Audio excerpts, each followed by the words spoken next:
How's everyone doing today? There's Adam with Commander on a Budget. Today we get into another episode of Budget Brews. With Neon Dynasty spoilers starting up, I want to go ahead and tackle some of the new legends. So today we'll be going over Goro-Goro, Disciple of Ryusei. We're going to make this deck as a Voltron strategy, particularly around artifacts, and then we're going to use all of our really equipped creatures to make a bunch of dragons. Let's hop on into it.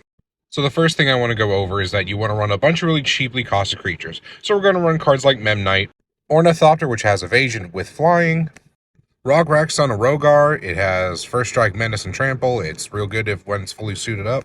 And just an extra really good card that you can play on turn 1 to start equipping stuff. Phyrexian Walker is just really good.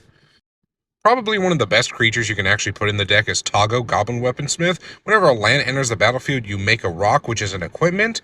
So pretty much your landfalls turn into other equipment, so you can just start stacking stuff onto. This is a surefire card. If you want to build Goro-Goro, you should really put Toggo in. Another really sneaky card that I would put in this deck would be Valda, Keeper of Flames. Because of how much you'll be able to equip him, you'll be able to make a bunch of other things that you can also equip. And if not, you can just use it as like an additional way to do an alpha strike. It's a real good game ender, I feel like, in this deck.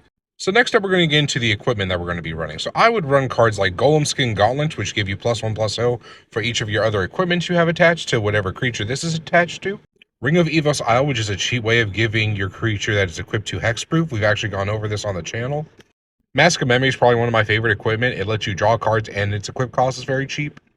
I also like Golden Vein Pick. Whenever this makes contact and it's equipped, you get to make treasure.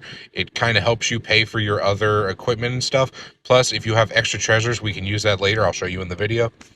Another absolute slam dunk of this deck is Captain's Claws. It helps you make more creatures, so you always have things to attach to, so you always have something that's modified for Goro-Goro's effect. One last artifact I want to go over is Explorer's Scope. This is a great way to help you smooth out your land drops, and it's really cheap to cast and equip. It's real good. I think this card's criminally underrated.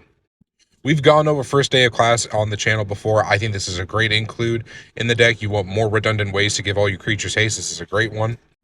And I also personally love crashing Drawbridge as a great way to give all your creatures haste. While trying to find specific dragon synergies that you can run in the deck, I came across this card, Dragonkin Berserker. The boast cost of getting reduced won't be super hard because I imagine you'll be trying to make dragons almost every combat if possible. A really good payoff for having your board go wide with dragons is Scourge of Valkas. It can almost take out a player depending on the point of the game.